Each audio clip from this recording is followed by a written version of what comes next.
Okay, abali ku Sakata Vibes bampita Dj.Senior'B the remix wizard ate okubanga nkuletera ensonga nga ziri loud and clear. Of course buli kimu ffe tukyogerako wano ku Sakata Vibes tusakata busakasi. Tegera kyolina okumanya kwata kalinki yako kaweereze munno naye abe nga alaba nga gwe woolabye,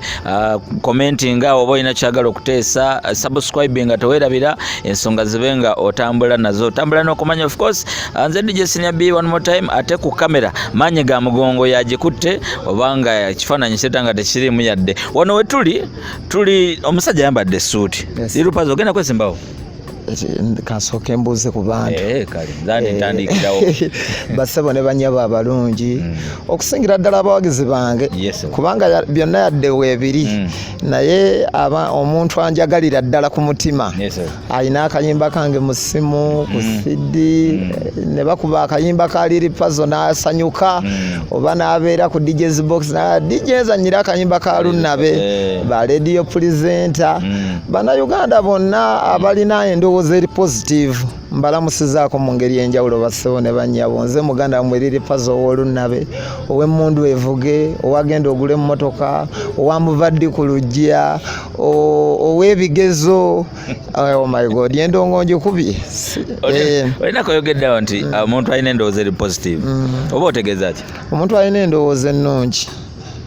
ku muntu kagamba atatwala nnyo negativity, atatwala bintu bibi atatwala bunafu bwo n'atunuulira amaanyi go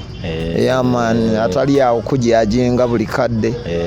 oba omuntu bw'atyo olina okumuwanya ekitiibwa. Tutandike n'ekibuuzo kyange ogenda kwesimbawo? Of course nga munnayuganda bwe mba nnyina obusobozi lwaki nedda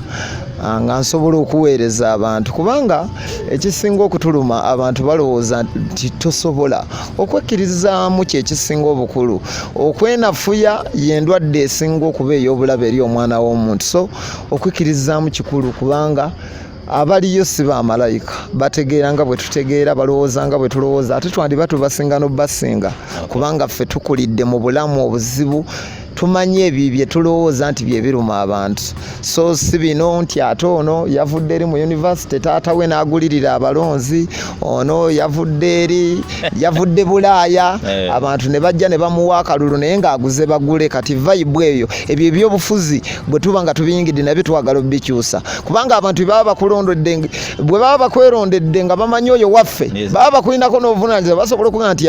ekyo Senior'B tukoze eki tukiganye. Naye enembeera y'omuntu nti yavudde Bulaaya n'akomawo wano alina ssente yagenze ku kyalo n'azimbayo akayumba yeekwase nti ndi waakono bamulonde tulina obikyusa. Lwakuba saagala nnyo gendayo eyo sinnamanya lwaki ntudde katebe wana akasakata vibes. Wano ku Sakata Vibes oze kunyumyako n'abantu abawagizi ba LIL PAZO abawagizi ba music wa Uganda abantu bonna abafollowinga music industry. Oyogedde awo n'ogamba nti ebintu ebiruma abantu nga biki ebiruma abantu gwe b'oyagala okurepresentinga? Ebintu ebiruma abantu bingi Senior'B.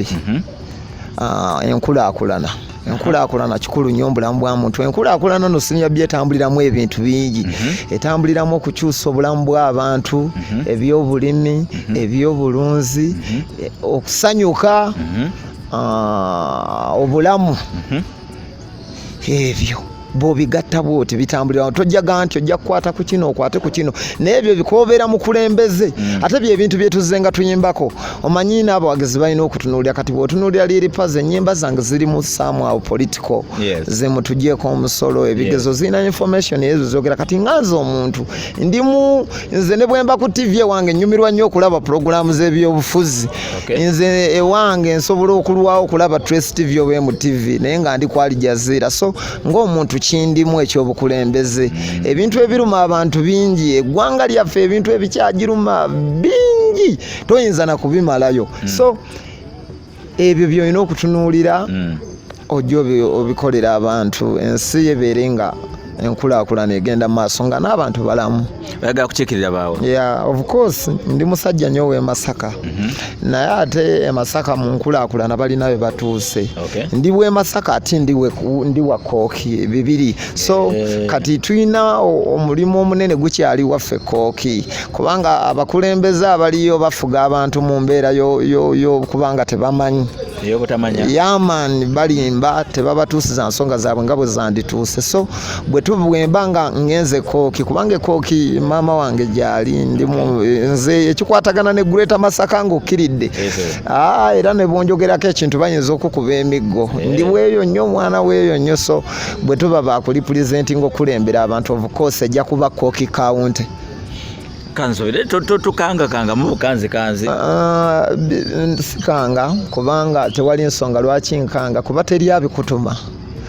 ekirira nti ate abantu bajja kukwatira embooko tewazze kwesimbawo no teri abikutuma omuntu oteekedda kwekkiririzaamu n'ogamba kino okusinziira nga bwenkiraba nedda walina okubaawo ekikyuka awo nyini woyogera kwekkiririzaamu ekivulu kyaba ki kyewali olanga LIL PAZO live at Namboole 10 okuyingira ekivulu bannemesa omanyi kakati obuzibu bwe tulina tebatutwala siriyasi tokiraba bwe buzibu bwammwe omanyi nze njagala nnyo ebintu ebyenjawulo kyovola Senior'B nze nwanye nnyo entalo mu industry eno era abantu bangi tebanjagala naddala ab'omu industry lwakuba njogera mazima abayimbi kyovola abagamba music wa Uganda akula naye akula wa mukkiriza amazima music yakona kubanga abayimbi bonna music wa Uganda yakona so bw'oba ofunye akayimbako nga bankuza genda olye mwako nga genda ogule emmotoka osoloozaako naye bino bye mubeera mujejere bumbalaba nnyo mbu mwogera ku music wa Uganda mwina n'aboogezi ennaku zino babeera ku mativi ag'enjawulo mbu tuzze kwogera ku music wa Uganda mumwogerako ki music wa Uganda alina ebizibu bingi ate nga abayimbi bennyini bakayimba nnyimba bannabitone batyo okubyogerako mu kamera bwe nabyogerako Senior'B ajagana okuddamu kuba akayimba kange bwe nabyogerako kubanga ebizibu byetobese muki mu kuyimba kakati nze nakeera ku makya ne mbagamba ntegese ekivvulu kya 10 e Namboole Stadium natunuulira nendaba nga music wa Uganda ebbanga lyabaddewo teri yali akikoze ffe bw'oba olengerera wano nze nengerera eri wala bantandikirawo agudde mabanja ekivvulu kigenda kubeera mu bayaaye onfuna bulungi bwogatana bano ndowooza n'abantu management oba oliawo simanyiko kyava naye nenemesebwa ekisaawe nga baŋŋamba ebintu bingi keba abantu bakirabye bazze bakimma abantu kuba nze gwe basooka okukimma abantu ne bagamba oyo alimba LIL PAZO ategeka share 10 tekibangawo ebigambo nga bingi naye nange ekisaawe bakinnema naye sinze gwe bakimmye nze kamazima final gamaze ne gavaayo ne mumanya nti nali serious nti bakimma ekisaawe kyaffe bannayuganda ate bakimma bannayuganda kati kyovola Senior'B ebyo ebintu bye mulina okubuulira abantu Burna Boy yajja n'akiyimbiramu ne Shaggy onfuna bulungi ow'ebulaaya omugwira bamuwa Namboole munnayuganda bagimumma ebyo byebintu bye mutalaba mulina amaaso naye temulaba bannayuganda Shaggy bwajja bagimuwa Lucky Dube yayimbirawo ate nze munnayuganda omwana wammwe mwagala neyagalira ejjuba mwagala neyagalira Egypt bwe mba ntegeka konsati yange ey'olukumi mwagala ngitwale Netherland mwagala ngitwale Colombia wane waffe wenyina okukolera buli kimu kubanga ndi mu nsi yaffe nyina okubeera nti ndi proud of my country okukola buli kyenkola kyenjagala naye ekisaawe bakinnima ne waliyo okwalula abalongo waliyo simanyi okuzina bazina abalongo simanyi biki waliyo basidde ningaba n'abasajja basidde eyinza atya basidde ekyeyo ereeta abantu abajjula Namboole basidde yakikula kyeyo Namboole gyegenda okujjuza emitwalo 708 balongo kibe bagenda okuzina abagenda okujjuza Namboole waliyo okusala embalu nengawaye kanve ku kisaawe ne banjaje emikono gyali gya buwangwa banga waliyo basidde pate olwasooka lwe nasooka okusaba ne bannima nenzera ne banga waliyo okwalula abalongo ne bannima ekisaawe yali gundi Twin Festival kwalula abalongo bino bye balula abalongo si Twin Festival bagiwa era tebagimmangako nkugamba okwalula abalongo bakuyita kuzina balongo zine engalabye ne bakuba ne engalabye mmeke zigenda okujjula Namboole olwaddako ne baŋŋamba waliyo basidde pate nenga waye kanve ku kisaawe ky'abasajja n'ekireka n'abantu ne bagajja lyalimboya abantu bandivuddewo ab'olukumi mu yaye naye nga nali nkoze enteekateeka yange enzirize ku bantu Senior'B wandaba nali bubi era nyigira nnyo omuntu ayonoona erinnya lyange kubanga nayita mu bingi okubeera LIL PAZO n'ekyendi ne bwe mba nkedde ku makya neesiddamu kuyimba sitoma kubanga ekirooto kyange abantu baakigusa bulungi bampa amatu mu mbeera yonna kuba abayimbi tulimu enjawulo waliwo abayimbi abajja ne media sympathy nga baboogerako olina bomanyi bangi naye nabo okola ku radio tobamanyi abayimbi bamwe ababawa keeki waliwo bano aba media sympathy bano abeerungi yana alaba ekibiina atakikola gundi oyo alina empisa gundi oyo takyogerako nga bye bikonyeza music wa Uganda kati nembeera ngaoyo mumwagala nnyo fe aboogera amazima ne mutukyawa onfuna bulungi ate abo aba media sympathy anti kati obamanyi bano abayimbi ate ono obamanyi media sympathy eyo bwebeera y'abayimbi abo ne wabeera abayimbi abajja ne ssente onfuna bulungi nga ssente yeyogere ssente nga yemuleese naye nga music gwayimba tasobola kumubeezaawo yadde emyaka egiwerako baboga music oba ekiyimba nekiyitawo kale bwekityo tojja kigana kuyitawo kuba ensi bweri naye nga kati mwe mulina abayimbi bemumanyi wano e Kampala nga tebaliyo eri LIL PAZO nkumanyi oyogera amazima tugambeyo abayimbi bangi bemumanyi wano omuntu omuyimbi tubadde tukyali kugulya omulamwa saagala nnyo ogendayo eyo oyogedde n'oyogera n'ogamba industry ejjudde ebizibu mwabali abayimbi mubimanyi bizibu ki anti kakati nabadde nkyagala okugamba kiri nti ife abayimbi nze nga LIL PAZO abantu be bannonda kubanga nagezaako okuyambibwa nga bwomanyi asolingi nentwala obuyimba bwange kuba nali mbeera mu bayimbi nesiwebwa mukisa bwe nadda ewange neŋŋamba nyina okukokinga endongo hasolinga nga teruzannya nga terukola ki okuleka bakyali bange abatono kyova olaba ndispektinga nnyo omuntu anzikiririzaamu era ntabukira nnyo omuntu ayagala okumalawo ekintu kyange ndaba bulabi nga bwendi bwemba sikusanyusa ndeka naye kogezaako okuleeta obutakusanyusa bwange n'obulaga eri ensi n'abanzikiririzaamu nkufiirako ne bwe ddiba ddoboozi ndikangula onfuna bulungi kakati ife twalondebwa bantu nti ennyimba zaffe zaava eno wansi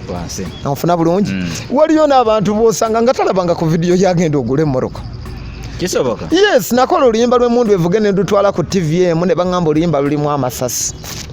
genda oddemu ogajjemu ne ŋŋamba ate ennyimba mundu evuge kati ate jjukira akasente kange nkagasse ne baŋŋamba bitememu oyo ebyo tetubizannya wano ebyo ebirimu emmundu nenkwata kasidi kange nenzikirira mu tawuni nentandika okutambula mu owindo nenkagaba mu bizimbe ogalaba amaanyi g'abantu ngaagala nnyo amaanyi g'abantu kyova olaba gambeereddewo nnyo nze sifulumya nnyimba buli lunaku oyinza n'okumala wiiki nga tondabye ku TV onfuna bulungi naye LIL PAZO abayimbi bajja kuyimba mu kyasa kino bajja kuyimba mu kyasa kino naye erinnya LIL PAZO ekyo saagala nnyo kwewaana nkyogerera wano mu kamera n'ennyimba zenyimbye zituukira ddala wansi ku mitima gy'abantu wansi so nze ndi maanyi g'abantu kyova olaba saagala nnyo bantu kumpita celebrity omuntu w'abantu LIL PAZO lunnabe kuba ekitiibwa ky'obwa celebrity kigenda kifa kirimu ebizibu bingi serebu nze bampita muntu w'abantu nze ndi musajja muntu w'abantu omuntu w'abantu nga tokyayimba mu kibuga ekikulu si kyabutayimba mu kibuga kisinziira ne bwe nali nayiti era ennyimba nga ziri waggulu nnyo biri byoyagala ntuukeko biri LIL PAZO wuuyo bwe tuba oba nedda si butafugika anti kati gwe obutafugibwabwo nedda emirimu gikutwala nze obutayimba mu kibuga buubuno mu kibuga tuyimbira bwereere tebabawa sente ndali nagenda ogula emmoroka naye nga malako newiiki nga nyimbira bwereere oli serious yes omwana abeera ne hiti naye nga talina adde kakadde mu nsawo kisoboka yes kubanga mmwe leero ajja kuyimbirako Senior'B Senior'B amuzanyira oluyimba ku leediyo atandise okujja mu mataala tayingiza tanagula mmoroka tannaba kubaako akajja atereza family background era ayimbire bwereere bw'atayimbira Senior'B ojja kukerenca ku leediyo. Gundi oyo yatandise ki? Yatandise empisa embi yeeraga namwise ku show yange n'atayimba enkya DJ Kubire ogenda omuyimbira obwerere mu Casablanca ffe tukupromotinga nkyayimbe ku femu ku bwerere bamuyise ku video premier oluyimba eno lukuba lugenda abantu bamulaba vali byefa oyo abeera Baala waliwo n'akawola akamu twali mu Casablanca abasajja bano manyize siri muntu wa Baala naye kali twali tutuddawo ne kaga Serebu agenda najja mu maaso go kyobola nze ndi muntu w'abantu Serebu agenda najja mu maaso go ng'osuubira ate ggwe okumutya ennyo n'ate ye n'akutya nnyo kiva ku ki nti Kampala mutono teringa American state buli muyimbi asula makindye buli muyimbi buli kyakola akikolerawa leero ojja kuyimbira Senior'B ku bwerere enkyo yimbe ku fame video premier ennaku zino ba DJ mukola ku TV yereera ate mmwe kati mugenda I respect ba DJ abakola ogwabwe naye kati waliwo ba DJ abategeka ebivulu naawe nga muuli oli mutegesi waabyo leero oyimbire Senior'B ku bwerere enkyo yimbe ku wevu ku bwerere oyimbe ku fame ku bwerere ogende ku eki ottu ku bwerere ogende ku wevu ku bwerere okirire ekireka bapromota be Kampala tebagaba ssente ebivulu obiraba ku TV naye basasulako abayimbi nga basatu abali main ebisuula music wa Uganda kati byetujjako ebyo ebingoba mu kibuga ne ngamba kankole bandi yange ngende ntuuke ku bantu bange ne bwe nayingiza bisatu bampe 15,500 onfuna bulungi mba nsinga omuyimbi ajja okuyimba mu kyepukulu bamuwe $2,000,000 amale weeks 2 nga talina muki mulimo si buli muyimbi gwolaba ku TV nga bamulanga nti asasulwa. Oli serious? Yes, waliwo ne bebalanga obulanzi natuuka backstage nga basasuddeko $1,000,000 ne Jofre Lutaya. Kati gwe ne weesooti nga promoter nga takyalabika yakikubye dda kyajjudde dda gwe ne weesooti nga n'ogamba audience njeeta ebyo biba biboozi by'amajemulukufu biboozi ebyo bibeera mmoroka z'abayimbi nga munyina ebibakubye obeerako ne bakadeede babakuza ku abaali abakusubya kyobola nze nabagoba mbeera n'abantu bankolera mirimu. Mwana toyinza butayimba mu kyepukulu ate kikubye kijjudde maani eyo audience ogyetaaga omusajja ne bw'aba takuwadde ssente ofuna bulungi kati no obwongo bwo ne butandika okuzunga naye ate maani eyo audience ngyetaaga kale yaddanzibye naye oyo boyi kati yannanze ne ku TV noyimbira bwerere nga basasuddeko $1,000,000 na Jofre Lutayo oba Misa Kisemakula abasigadde oba muyimba oba temuyimba omusajja yakoze dda ssente ze ofuna bulungi omuyimbi e Kampala obeera mu Baala leero n'obeera wano leero n'obeera wano leero n'obeera wano ofuna bulungi kakati ebintu ebyo byonna bye bimu ku bizibu ebiri ku music wa Uganda. Music wa Uganda tasobola kula ffe ba LIL PAZO okuleka be munyigidde naye nga mujja kumala mutwagale oba mwagala temwagala kuba tugenda kumala tubalaga ekiki ekituufu nze tekingasa kunnanga onanga kubanga ne bapromota kati bamanyi obunafu bwaffe ekyovola olaba kati omuyimbi walayisi nnyo promota amukubira naga nyina emitwalo 2 kyangu nyimbire kuba atudde ku Salama Road ali ku nkwaki ali mu motoka egi yagula eyakabenjera wumu anyola onfuna bulungi naye nga talina ensekubira endulu naye nga tolinamu onfuna bulungi boy wange yes naye nga teri promota mu kibuga Kampala ne bwoba oyina yiti nga bajuwaana batya asobola kuwa $3,000,000. Oli serious? No kizibu tasobola ate $3,000,000 gwajja zikuwa otege $3,000,000 kati zikola ekivulu buli muyimbi najja kyovola abayimbi muyino abayimbi twetaaga n'emisomo twetaaga semina bwemba mwagala music wa Uganda akule bino temwagala biwulire naye byembagamba bye bituufu kubanza ndi kumulama bwe gumu okuzzaawo ekitiibwa ky'omuyimbi kyovola buli muntu yenna ananjogerako ekintu ekitali kituufu nange ngenda kuvaayo mu kamera nkugamba olimba tutunke bwe ziba mpaka zabigambo tukole ki tutunke music wa Uganda bwaba wakukula bwabanga promota akwata $3,000,000 n'ategeka abayimbi nga tebawezezaayo na $15,000 abayimbi ba Uganda bonna ne bayimba ddala music abaakula Senior'B ekibugo yagala nkiyimbemu ki nyimbe olw'okuba bannaaze kalango naye nga sigenda kufuna go yagala nyimbe kalango bannange wali bampe $2,000 kubanga abayimbi bangi bonazigana omulala agenda zinona ng'ojja kwagala okukola olunkululwo nkuuma bulandi niyaniyonyo naye nga toyingiza ezeni nkola bulandi omulala agenda azikime gubwozigaana ekyo kitta bulandi njefa industry enafuwa owulira kyovula abapromota abagagga nnyo ba artist baavu nnyo promota Jambidongo n'abitegekera omwaka gumu n'avuga kawondo ng'omuyimbi ali kali akamotoka akagenda n'omumenya omugongo akalabuka ali kuswaga kubanga baamanya obunafu bwaffe tuli balayisi tetwevaluwinga onfuna bulungi abayimbi mwetaaga ki okusotinga ebyo byonna no abayimbi kye twetaaga gy'emisomo semina ani ayinoleeta emisomo ebyo anti kyovula tusaba gavumenti ebintu ti gavumenti twetaaga ministry ffe omuyimbi tukugambe oba olina yiiti oba togirina amateeka gogenda okutambuliramu geegano kakati nze ne boolaba abantu oluusi bapromota oluusi nga abamu tebanjagala kuba sinyigirwa mu nnoga no toyina kunyigiriza onfuna bulungi no kuba nze saayimba ng'oli bwalowooza nti LIL PAZO yayimba ayagala nnyo sente passion yange nkyagala ng'omuntu kinnyumira oba si oba gwe tontegese oba tensobola n'okubyetegekera onfuna bulungi kyova olaba tulispekitinga nnyo bapromota abava mu kyalo bapromota abava mu kyalo be bagaba ssente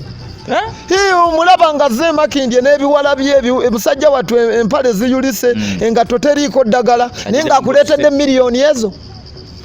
gwe wali ozimpaddeko kati tudde mwalaali kuba gwe oli muganda wange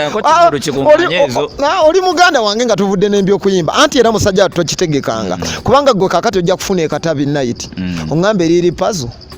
bampa wano $3,000 n'ebyokunywa si bwokola tudde mwalaali kuba ffe tuli mu reality show tetwagala tulimbe Sakata vibe simazima sebo Sakata vibe mu maziba Senior'B nkubira nga wena $3,000 ameka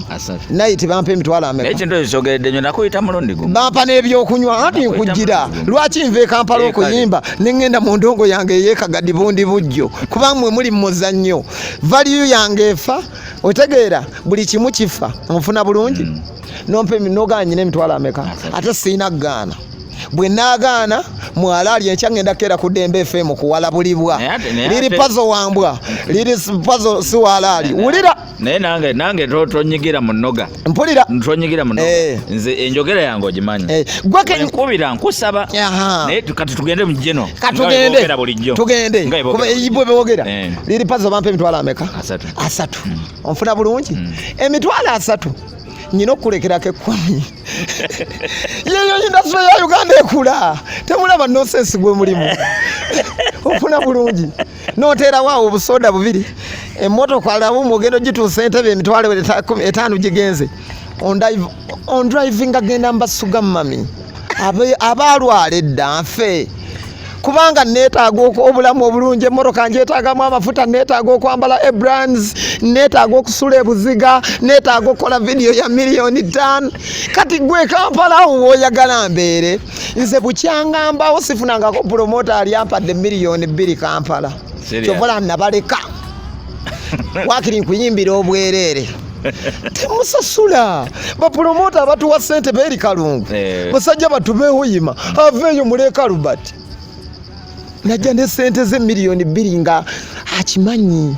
naye ab'e Kampala nabo basajja batutobanenya kubanga akwata $5,000,000 ekipande nekijjula ne bafikka nawo kati omugambo ekimwe mwennyini mwediibuuda you don't value yourself muli awo yes mwediibuuda onfuna bulungi for example Dj.Jacob ategeka ekivulu ku big zone n'okukeesa ne bukya nga abayimbi tebanna kona dance ku lusoko mwaka be bagayi bensinga oku respectinga mu industry era buli muyimbi ateekeddwa okuyimbira Dj.Jacob kubanga ali ku alaali kujja kunga gwe muyimbi gwe weekobizza naye mu Kampala mwafa mu Kampala mulimu night celebrity night ezo n'abayimbi bayimbira bwerere simanyi jam session premier night video premier ebyo n'abayimbi bayimbira bwerere ebyo nabali kuki ku bwerere yes kubanga naye atenze muneze koyogerera banyimbira bwerere nze kyenebaliza Katonda nti music owange si wa mabaala mukama yannyamba wakyusaamu awo nakyuka namanya nti bino ebyebbaala bya nduulu naswaga wuuyazze abantu ne batuuka ne bakukowa n'obala Serebu wazze mu Baala ate n'ofuuka omuntu wa bulijjo. Serebu oli mu Baala weetala okomberera akacupa kamu omuntu wa bulijjo addugazze emmeeza. Ani abasinga kati oba omunyumiza ki obwa Serebu bwo mb'oli Serebu. Abanyaga okubuuliza mulina ekibiina ekitwala abayimbi okirimu? Sikirimu kubanga ayana nnyo kyekikayanya nga toyagala mwegase manya ekituufu ekitegeeza ekibiina ekyo tekiri kwala ati nze manya ekituufu kyova olaba ekituufu nze abantu abasinga tebanjagala naye njogera mazima ekibiina ekyo tekiri kwala abagizi tebanyinaako buzibu bagajja lunnabe naye abali mu industry tebaagala bino mbyogere kuba byebituufu onfuna bulungi nze waliwo pulezenta yankyawa kankyogerere wano bamuyita dictator Mark yakola ki wamukola ki tewali ensonga yino Dictator Mark yali muganda wange nnyo from the naye yasooka kunzaala wanatwala oluyimba ku Suubi FM ne bangoba Suubi eri edda ne ngenda nekikuba ne tuddamu ne tufuuka bakyali kubanga mmwe mwagala akikubi bw'okikuba nga bakulipira baagala mwana yaleese wamulabye motosipa LIL PAZO yalingiddewo n'akaana LIL PAZO nako zinaatambula n'ekabebi atambula n'ekayimbi akakazibwe kati erera kitegeera ye protocol kyova olaba mba respectinga nnyo nja kurespectinga DJ Jacob azannya oluyimba waliwo bapulezenta ababuukira nga takuba luyimba from day one abuukira lutandise okukwata obanga akulaba ojjirira kati beebo baboyi Dictator Mark njagala ensi ekimanye namuyimbira show ye Masaka mu ambiance abaliko understand ku bwereere serious olaba abantu bajja okukyaba nawe obwemage ng'olina emmotoka yes ku mafuta gange ku mmotoka yange kuki mafuta go ku bwereere nogende Masaka mambi yes ne baddamu ne bategeka erukaya kikanka ne pub twaliko ne David Lutalo ne nyimbira ku bwereere ezo shobbiri sabule mbaga naddamu n'ategeka ekasokosoko beach ne nyimbira ku bwereere kweli ekasokose eno beach manyina okunkubira nga babuladi nga waayo lunabe stole ki oli wankoje otegeera ewandizeeko wano boy wange waliwo ebinkutte ne ngende Mengo nenkwatayo kenkutte nga boy mulo otegeera nfuna bulungi ensonga zendi mu kwogera wano zinali njogerako mu Save Ugandan Music y'omu ku basooka okusitula recording za LIL PAZO kubanga abayimbi bonna bali ku platform ya Save Ugandan Music nga boogera okuleeta Saida Kaloli Wanchekekya nga boogera ne mukulu Abitex bangamba yanyigira nga boogera okuleeta Kyalina Nina ngati nga twogera baleese Kyalina Nina ne Saida Kaloli nenva ne bagabo batuufu Abitex ku biru ye eyenkuuka mweke nnyini abayimbi bw'ababa bazeemu ab'Uganda mwennanga abasasudde miliyoni 5 zimumala oba miliyoni 10 awaako ka miliyoni obukadde oba 5 kale ajja kuba yabalaba top artist bameka yes basatu basasula mwabasigadde kuba buli muyimbi weetaaga okuyimba nga kivulu ng'enkuuka ate abasajja bo enkuuka olwedde eri branded emazeewo emyaka oba oyimbi oba toyimbi abantu bajja kulaba Ssaabasajja tobabuulira ebyo mu buli ngeri weetaaga ki audience naye oba tokola ki oba toyingiza kati bwe twabyogerako ne mbagamba yes Abitex mutuufu kubanga Abitex mwe muli balayisi you don't value yourself omusajja akwata miliyoni 10 n'abasasula kwe kuleeta Saida Kaloli nedda ate n'abantu babalaba nnyo kuba buli lunaku wekakuba mudduka mubeera mu Kampala ofuna bulungi nze LIL PAZO simba newaffe Masaka simbangayo Kamwenge yonna lwaki mbeera wano mu by'okunnimbalimba eby'obwereere ng'ate eri waliyo abanjagala bansasulira n'omudda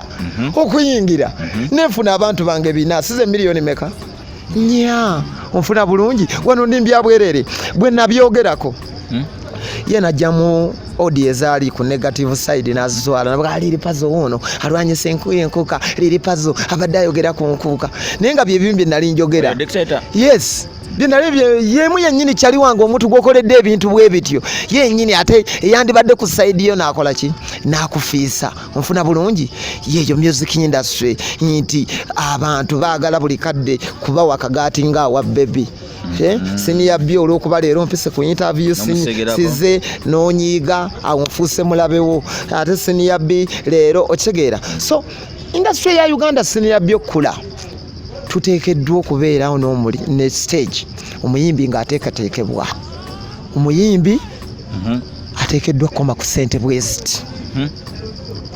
temuyinza gamba industry ya Uganda ekula nga wakyaliwo video premier ng'omuyimbi agenda tasasudde kati gwatali mu kibiina ezo ensonga munazigusa mu ate njogera nnyo neeyo tubaveeko kuba nabo bali mu kintu kyabwe okisegeera ensi kuyiiya okisegeera sijja kubiddamu kanjogera ebyo kuba nze protocol yange egamba ekitiibwa ky'omuyimbi wa Uganda okuddawo kirina okuddawo gwe Zahara Toto bwokera ku makya n'olimba abantu n'obabuulira ebitali bituufu obakyayise Zahara Toto yayogera ki yaman bingi kuba badde olutalo lw'amaanyi mabegaawo olutalo lwa Zahara Toto luuluno olutalo lwa Zahara Toto lutandikira ddala mabega bagamba wali omukwana n'agaana no social media bweyogera siri muntu wa Baala yanzijawa simulabanga nako ne lwe namulaba yali atamidde nga tategeera kiri ku nsi babaawo nsaba Kasabbulanka kuba nze bandispektinga nnyo nze sigenda nnyo Baala kyovola ekitiibwa kyange enkyaji nze ngenda mu Baala ne bwe mba mpiseewo buyisi buli muntu n'akyuka LIL PAZO kaako kuba sibeerayo naye ng'omuyimbi agenda mu Baala okuva ku Mande mpaka ku Sande waliwo n'abagenda bajja mu DJ's box yammwe bwakuba bwakwatamu nga yefudde DJ w'ekifo nyimba za message zituuka ku bataata naaki bamama naaki ennyimba ezibuulira nabiwona kakati nali musiro oba nali mugezi ebigezo lukubayo kyokka abantu balwagala ebigezo abantu babyagala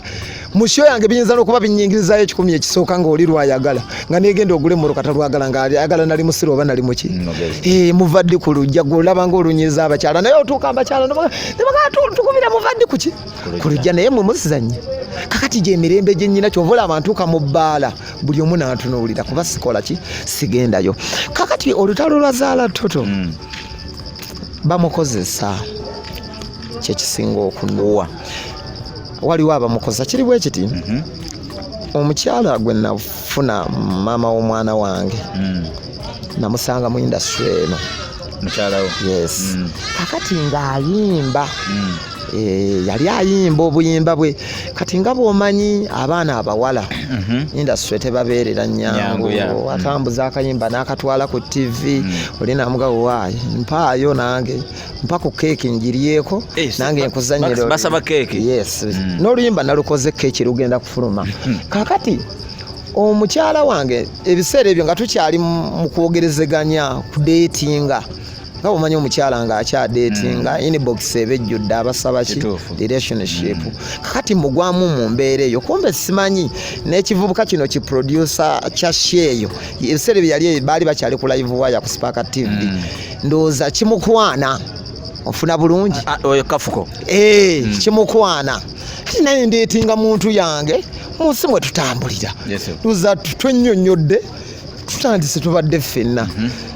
kyavaamu engeri omukyala gye yali omulokole ennyo nga ensi etandise okumufuga naye ng'obulokole bukyamulimu naga ate kakati mwami wange bw'oba oyimbye sijja kubisobola kantuule wakankole ki emirimu gyange emirala jjukira omusajja bw'oba oyimbye ate n'omukazi ayimbye abasinga akita n'abeera satisfied mu mbeera eyo kasita omuntu kinali njagala ono omwami wange akola ki kina kumbe waliwo omuntu gwe saagala gattawo kuba bambi twesonyiwagana twetunula ne twekwata ku bifuba ne muga buladi nkulese naawe ndeka mwami akoleeyo ku Star TV yes yali agezaako okumanaginga mukyala wange naye twesonyiwa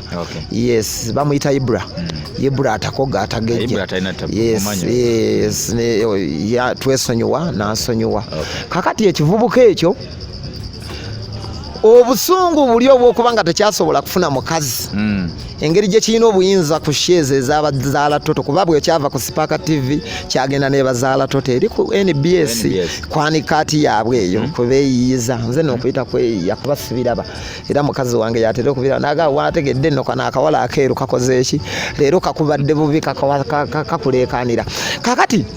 omuwala oyo ekisinga okunnuma kubanga sirina kye nali mmukoze simulabangako Zahara Toto kati kino kivubuka kimukozesa kimugamba buli lwogenda ku TV vuma vuma ofuna bulungi kola ki vuma naye obusungu bwonna mukazi naye nange anvumira bwereere kubanga saamanya nti yali yeegwanyiza ki kubanza omanyi we baŋŋamba nti wali okwana Zahara Toto ne mpulira we yayogera nga gamba nti tonaaba omuntu ayinza okumanya omusajja atanaaba eiza nga wasulako naye kati ebintu byonna ndowooza obiraba empiiga obusungu enge ku muntu nze musajja asinga obuyonjo n'emmotoka yange njoza wansi abaali bansanzeko nze nkwata nyina ovule wange nga 6 emmotoka eyo giraba wansi nti tenaabayo nze ngikwatira n'akasenya n'engisosola n'osanga nga ninga ayoza emmotoka ku washingi bbe abamanyi bo bakimanyi nze muntu asinga okuba omuyonjo ennyo era kyalwawo kyandwazisaawo nnyo abantu abamanyi nga bagamba nafiirwa nnyo n'abawala nga bagamba LIL PAZO weeronda nnyo tusobola kufa abamanyi mikwano gyange bakimanyi oli muyonjo nnyo tosoboka kati embeera eyo yonna ndowooza ogiraba omuntu aba avudde agenze ku biri munde otegeera alumbye avudde ne ku music kuyandika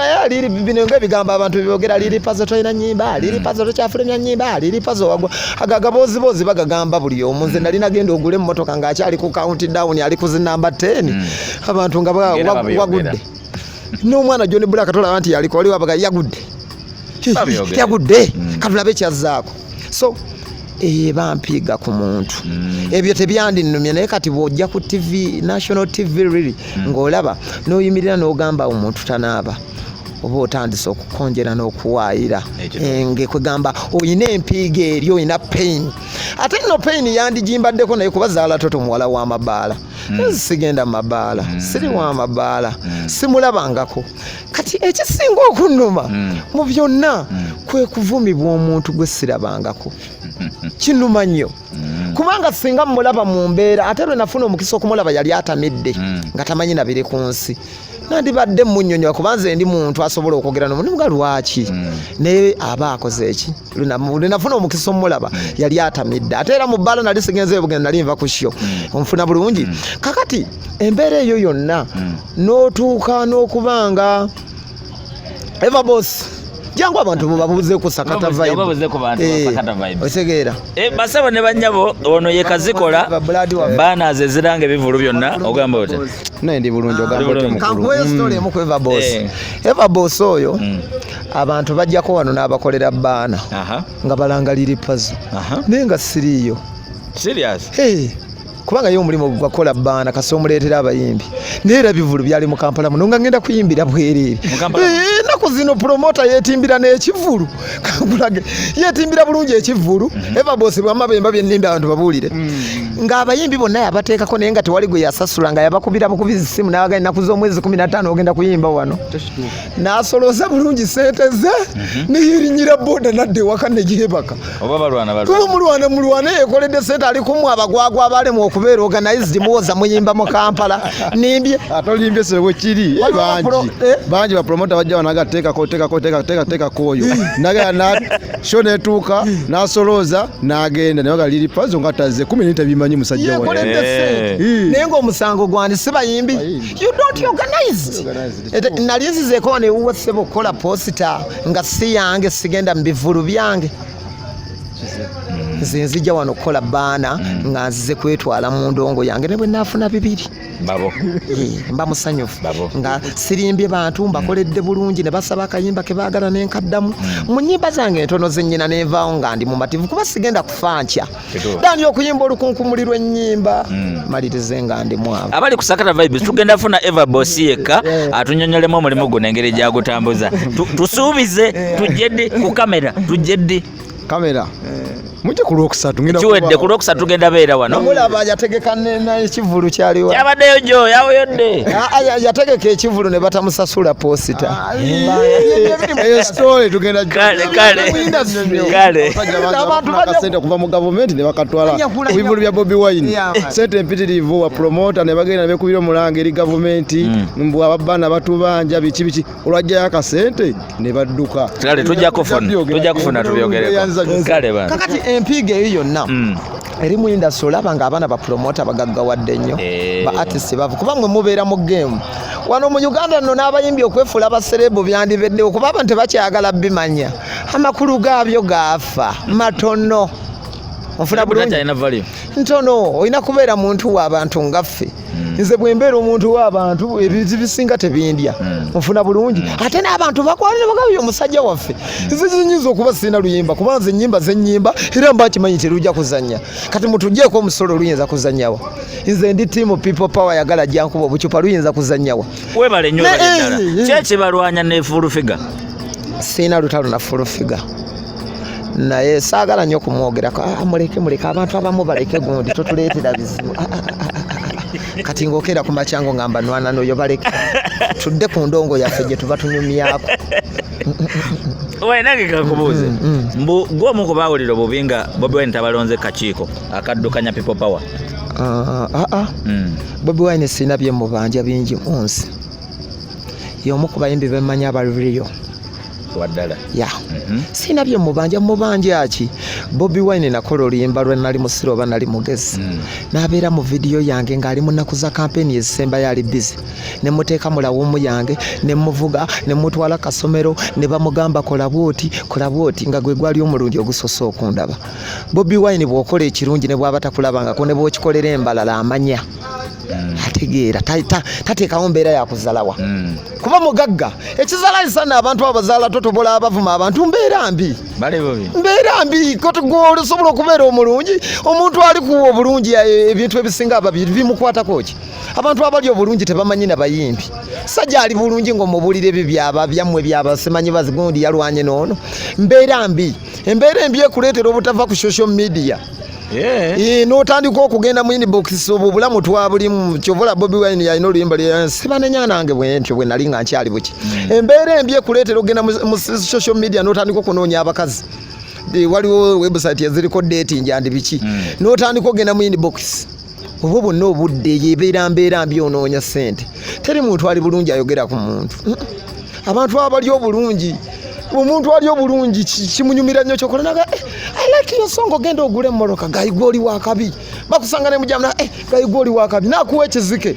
na gayigoli wakabi wankubira oluyimba omuntu ali bulungi nakamwa wanyimbira oluyimba nali musiro oba nali mugezi omusajja ali akusala amalodi yankolera keeki nene bweti akola keeki na wanyimbira oluyimba salufa akusalu promoting ananyo baluyita nga toyina lubuto wankola bubyo kugenda otyo bwotyo nga tolina lubuto nalimanyi ndi kuzaalamu ne tuba babiri wanoba kati omusajja bwe yawulira oluyimba olwo lwamukwata ku mutima n'agamba oluyimba olwo walufulumiza nakunoonya oluyimba nga lunkwatako nga waliwo omuwala gwenjagala naye yagenda Bulaaya namwagalira ebbanga omusajja amutwala kuba nagamba nagamba byempulira ogenda Bulaaya oyagala abasajja bakuwa ku byapa lwali mu message bwetyo so omusajja yansanga naga wanyimbira oluyimba olunkwatako oluyimba lwankafatinga so abantu abali obulungi tebaagala ebyo omuntu ali obulungi tajajinga omuntu ali obulungi ta criticizinga omuntu ali obulungi tayogera ku muntu kibi kuba abaali bulungi yeroozaako ku bintu bimutwala maaso talina budde bwa negative side so abaana abo bazaala totusibanenya ate luli namuwanga obudde nga manya aliko bwali namala okukizula ntalina bwali nenga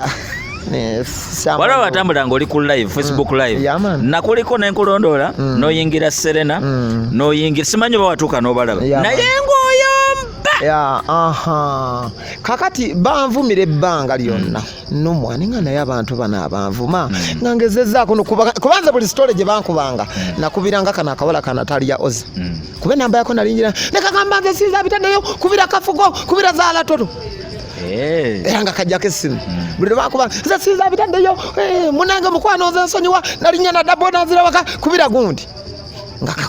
kyobola abasikalinaako buzibu just bali be baka driving ovi kakati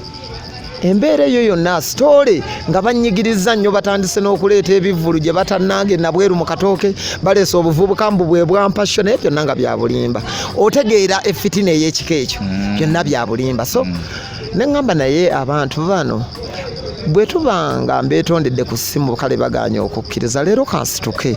ngende mbeetondere bagambe bambi bwe mba nnyina kye nabasobya mu nsonyiwe mulekere okunvuma munjogereko ekirungi nakola kyalite yange nyina abazungu bange baveeyo mu Michigan bajja na mwezi guno ogw'omunaana bangi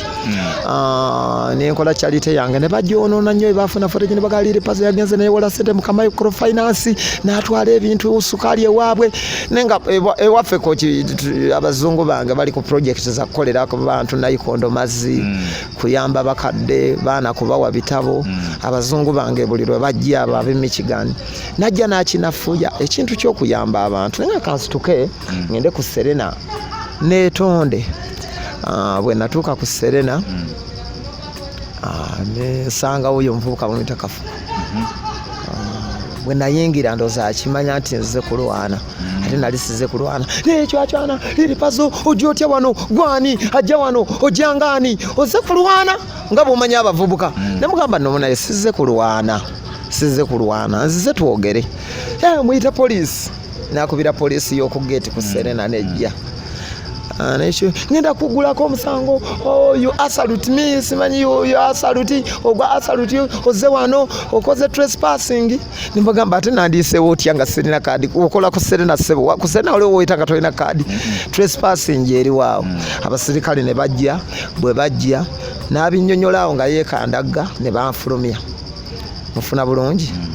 bwe banfulumya ne tugenda wano ku interest ne tuyingira n'oyo omuvubuka Kafuko omusajja omusirikale namugamba musajja muveeko naawe akole ki temuddamu kumwogerako bimuleetera mbeera yakubalumba ofuna bulungi naawe PAZO bano bakole ki baveeko kyekyaliwo kati akawungeezi ne bagenda bakuba story eyali enkambu kuba nakimanya bagenda gikuba LIL PAZO bazze ku Serena poliisi emutadde ku bunyogoga bamuyiridde amazzi bamukubye sirikale banfulumya bufulumya nga bw'omanya abasajja abo batumanyi olwanaga LIL PAZO muyayi waffe kiki kaafande nanyizenyizeemu abantu bano balimba ensi bagiwa obulimba kyekyaliwo okay kyokitegedde bulungi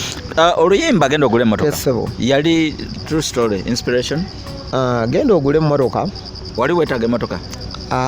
oba wali n'emmotoka ebiseera ebisinga ebintu byenyimbako mba sibirina kyova olaba kiba tekindiiko ntunuli ate nze nyimba nnyo ekintu musoso ate ekinayogeza abantu ebigambo nga bwolaba muva ddi ku lujja abakazi ne bayomba gwotugamba okuva ku lujja avaako naye LIL PAZO jajja katukubire so genda ogule emmotoka nali nva ku Salama Road maze okkuba emmundu evuge abantu bantegedde ntandise okulondayo mitwalo 4 mitwalo 5 3 kati mba nyambuka waliwo kiganda kyange kivubuka kiri mu big talent kiniyoka ebiseera byekavuganga boda nensanga omusajja omugagga awo ku mulyango gwa kalenda ng'atadde omukazi mu motoka omulungi nga naye bannange New York enkuba etukubalaba omusajja asitudde ekyana ekinyirira mu motoka kati nalina essimu netandika okaliko genda ogule emmotoka ngenda nga obuntu bwange butereka bwe nagenda mu studio nenyimbira Moscow nanga kuba olwo so oluyimba olwo nalukolera eddakiika nga 10 nembireka nayo nga tebinnyumidde Moscow nabikola bulungi nagenda okuddayo nga binyuma so nzikiriza nnyo maanyi ga Katonda naye emmotoka nali sigirina era sigifunanga kuba nagisaba nkyagisonda sigifunanga naye olina gyovugako abantu bampola nga bwe nabalaajanira bampaamu nenvugamu naawe osobola okumpa nenvugamu nkyagisonda sigifunanga ate mwafuna obuzibu ne Moscow yabaki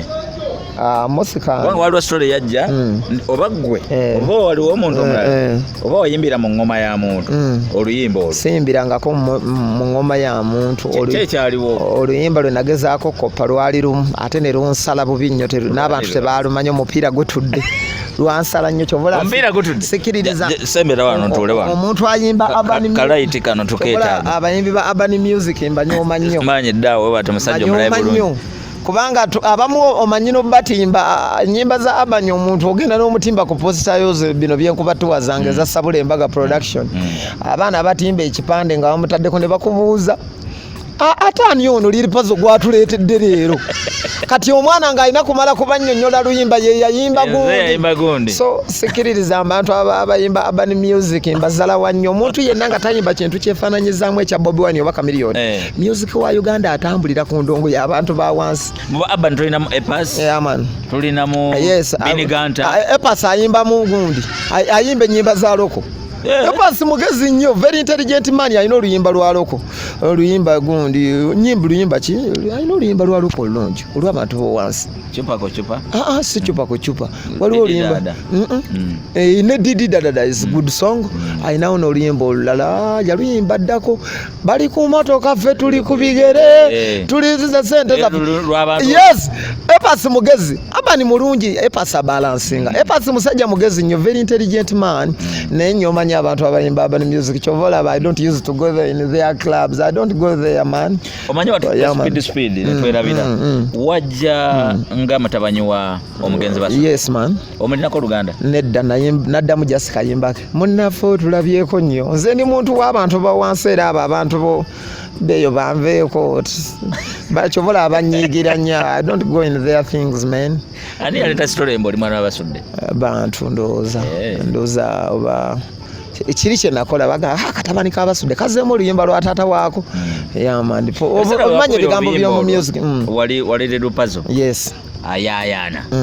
essaawa eno Lil Pazo ayagala okuba omukulembeze enjawulo kyeriwo enjawulo eriwo okuyaayana oba oyagala abantu bakumanye kakati Lil Pazo manyikiddwa okuva ku nsalo eregu nokkirira emutukula nova e Rwanda nogenda ebusia ne ku mazzi n'engalinya n'engasomoka teri atamanyi Lil Pazo nkyebaliza Katonda era abamu ku bayimbi ba generation ekyo balina okukikolerera n'oluyimba lwange olwagenda ogula emmoroka ndowooza mu kyasa kino tewaliiwo oluyimba abantu bajja ne mubamanya ne bakuba ennyimba n'abeerawo ne kaguudu songo oba kanondi songo naye oluyimba lwagenda ogula emmoroka lunene nnyo mu kyasa kino oluyimba olwali luliwo yali Baala kuva 2010 mu kyasa kino ekizze tubale 2010 ne 2005 yes kuva buli myaka 5 ebayira generation okuva 2010 okuva 20 tubale 2015 2010 paka 2015 2015 paka 2020 teri muyimbi ennyimba bazikuba abantu ne bazimanya naye oluyimba lwagenda ogule emmoroka lwali lw'amaanyi n'ero lukyali lw'amaanyi teri muyimbi kwembuulira ku bayimbi abaliko nyinza okubasinza aliko naye mu nnyimba ze zonna ng'aluyinawo olulwenkana latest mega hit in Ugandan music history kyalenga oba kyalenga yes I respect honorable Kyagulanyi Sentamu ya oyo tumu respect yaman so ate oyo yalinga azikubiye so tekikwewuunyisa ye n'okuyitawo obuyisi ziba sente ekitegeera naye tudde ku bano twogera ku bayimbi abazzemu eno new generation wali yalukubye so era mbalaba nnyo nga mutugeraageranye nga mitendera yes yadde omuyimbi wamwazze mumumanyi naye tomugeraageranya nange nga tannakola kyenakola mubageraageranya balina bumundu evuge bubire vuba kube kuzigenda ogule emmoroka bazuulire era ngenda nembalaba abayimbi bamwe nga mubateekateeka naye leero bano bakube kuzigenda ogule emmoroka nga tumaliriza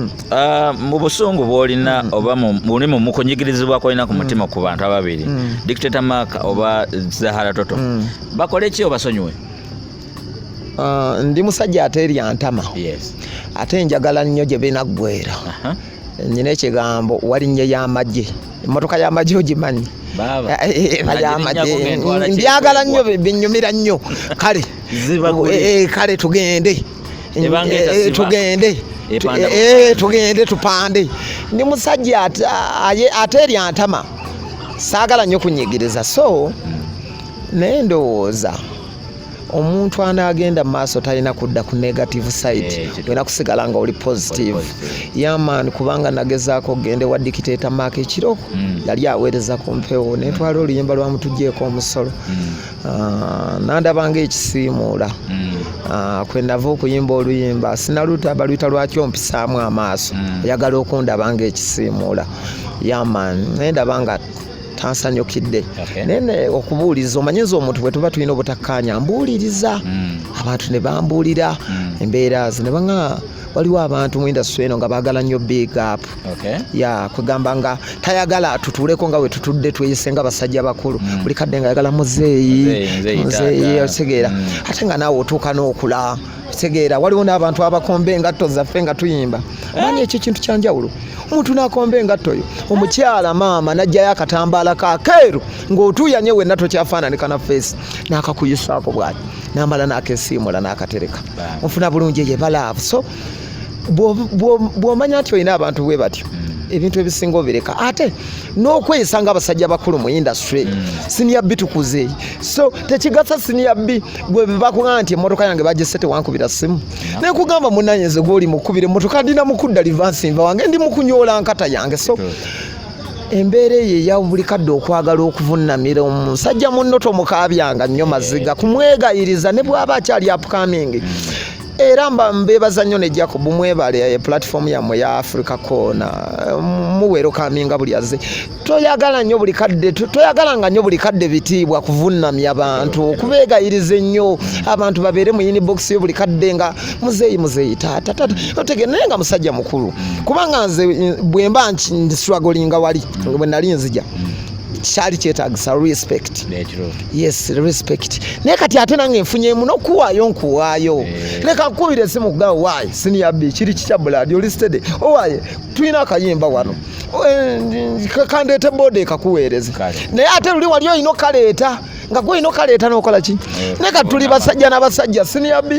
boda kereeta kaki akayimba awo tujja kukwatagana buladi naye kati waliwo abantu mu industry ayagala oluyimba olutwale otuule ku DJ's box abantu bakulabe ng'oli mu kuweebuuka taatanzanya ddala kya bugunjufu omuyimbi byebiganya industry okula n'ogenda ku DJ's box abantu nga bakulaba nzanya flash yange yiino DJ n'akutuuza essaawa n'amanga tazanya luyimba omuyimbi bulandi yeebawe eri obeefa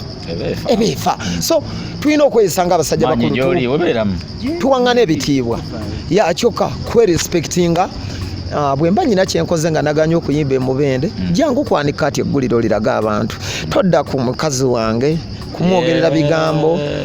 abantu abasinga nno abantu kino bakitegeere mmwe abantu ababeera ku Facebook ne ku radio ne ku TV ne ku mpapula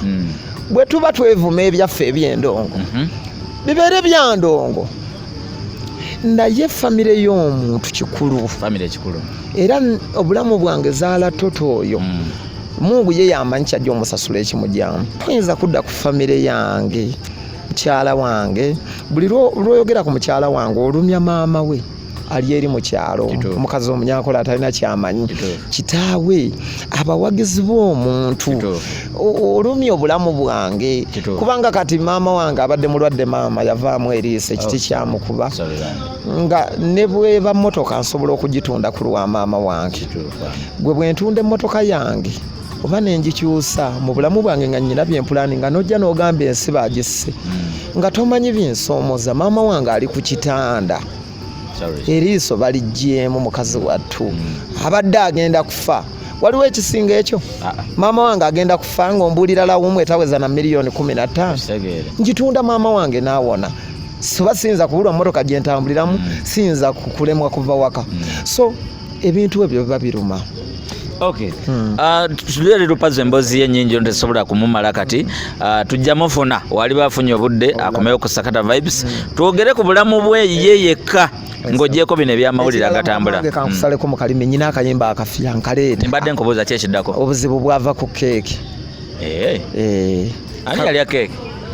tutunuulira nga bwe nkugambye mu industry eno abaana abawala atwala akanyimba waayi sokolete ku kyeki tugirie kanyuma nnyo ngenda kata njagala nnyo abanzikirizaamu bakama bange oluusi information ezemuwa temuba ati ziba ntuufu mwebale nnyo abanzikiririzaamu kyokka abatanzikiririzaamu sina kyakubakolera naye abanzikiririzaamu mbaagala nnyo bakama bange kale toyanze abadde Lil Pazo tujja mufuna mu part 2 mpola mpola ku Sakata Vibes sharinga subscribinga tegezaako munno nti tubeerawo bampita DJ.Senior'B remix uzadi manyi ga mugongo kamera Sakata Vibes.